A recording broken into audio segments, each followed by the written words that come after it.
McDonald, 99.2. Rich Rich, the $1 jet. Stacker from the $1 jet. Yeah, vous êtes bien sur Street Diamond, 19h-22h sur Radio RGB. Non, on va dire que ma mère jouait au piano lorsque j'étais encore dans son ventre. Donc ça vient de loin. Ok.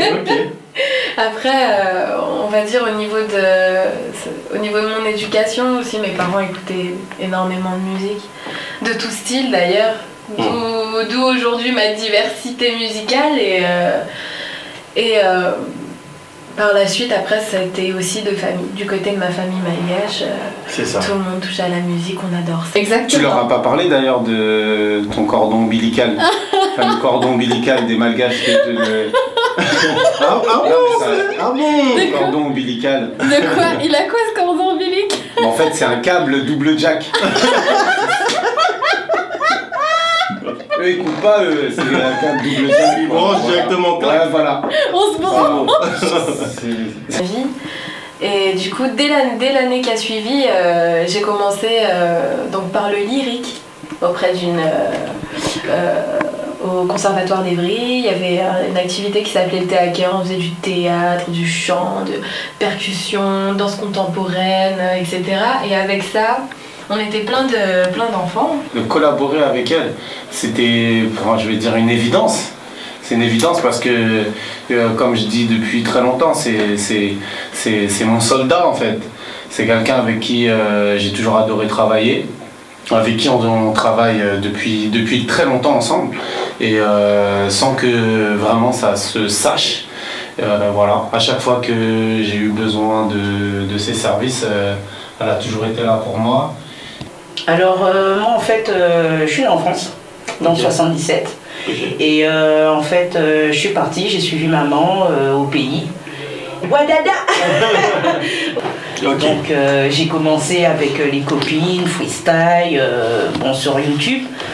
Et j'ai laissé un petit peu. Bon, normal, la vie, on connaît, mère. Et puis là, je reviens avec mon projet, ma mixtape aboutie.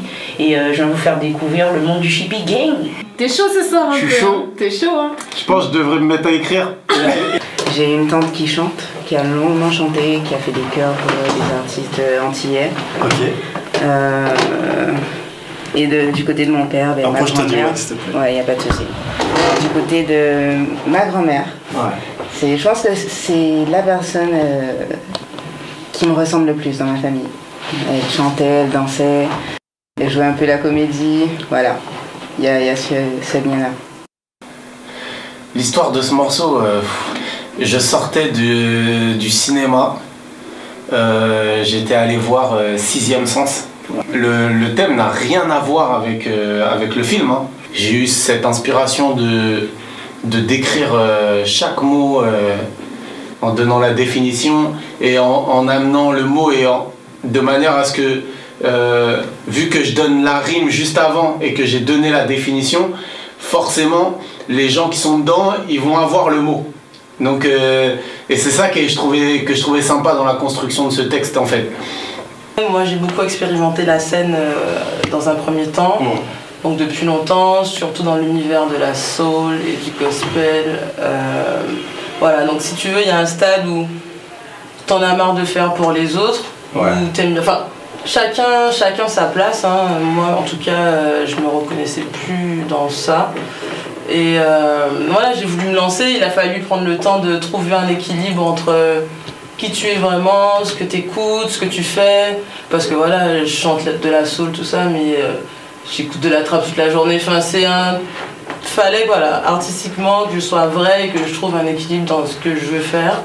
Je lui envoyais des mails où je montrais tout ce que je faisais par rapport à la musique traditionnelle malgache, etc. Et puis 3 ans plus tard, il me contacte, il me dit « Écoute Aïna, j'ai un ami, il s'appelle Mikey Basie. T'as dû le connaître sur le tout premier album de Britney Spears, Baby One More Time. Et il a des compositions et t'as une voix. Est-ce que ça te dit de tester quelque chose ?»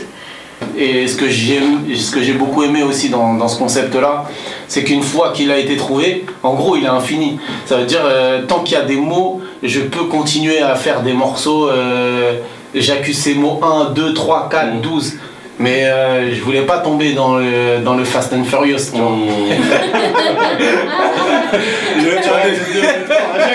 Je reviens.